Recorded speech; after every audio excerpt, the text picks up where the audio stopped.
తెలంగాణలో బీసీ సంఘాలు ఇచ్చిన రాజ్భవన్ ముట్టడి పిలుపు నేపథ్యంలో పోలీసులు అప్రమత్తమయ్యారు. ఆందోళనలు జరగకుండా ముందస్తు చర్యలు చేపట్టారు. పలు బీసీ సంఘాల నేతలను పోలీసులు ఎక్కడికక్కడ కట్టడి చేస్తున్నారు.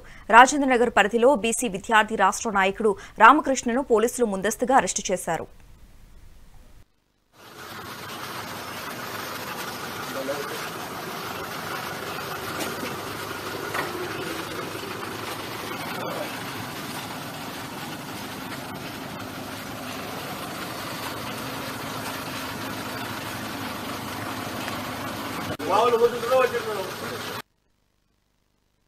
ఈ రోజు ఎక్కడిదక్కడ తెల్లవారుజామ బీసీ ఉద్యమకారులని ఎక్కడిదక్కడ అరెస్ట్ చేయడం జరుగుతుంది.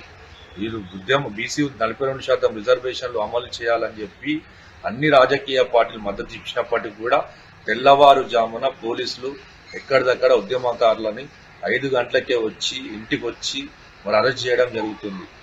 ఈరోజు అన్ని పార్టీలు 42% రిజర్వేషన్లు అమలు చేస్తామని చెప్పినారు. ఈరోజు ఏం చేసినాం? మేము టెర్రరిస్టులమా లేకపోతే దొంగలమా లేకపోతే ఏంటి? పొద్దున 5 గంటలకే వచ్చి మమ్మల్ని ఇంటి నుంచి తీసుకొస్తే మరి సభ్య సమాజానికి ఉద్యమాలు చేస్తాం, బీసీ ఉద్యమాలు చేస్తాం, విద్యార్థి ఉద్యమాలు చేస్తాం.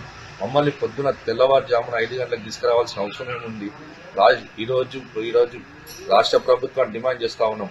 ఉద్యమకారులని అణచివేయడం వల్ల ఉద్యమాలు ఆపలేరు. భవిష్యత్తులో ఇంతకన్నా పెద్ద ఉద్యమాలు చేస్తాం. రాష్ట్ర ప్రభుత్వం మెడలుంచే విధంగా 42% రిజర్వేషన్లు అమలయ్యేంత వరకు అన్ని పార్టీల మీద ఒత్తిడి పెంచి 42% రిజర్వేషన్లు అమలయ్యే వరకు ఈరోజు ఉద్యమాలు ఆపేవి లేవు. ప్రజాస్వామ్యంలో ఉద్యమాలు నిరసనలు తెలపచ్చు. మేము శాంతియుతంగా ప్రజాస్వామ్యబద్ధంగా నిరసనలు తెలుపుతా ఉంటే తెల్లవారుజామున ఎక్కడిదక్కడ ఉద్యమకారులను అరెస్ట్ చేయడాన్ని తీవ్రంగా ఖండిస్తా ఉన్నాం.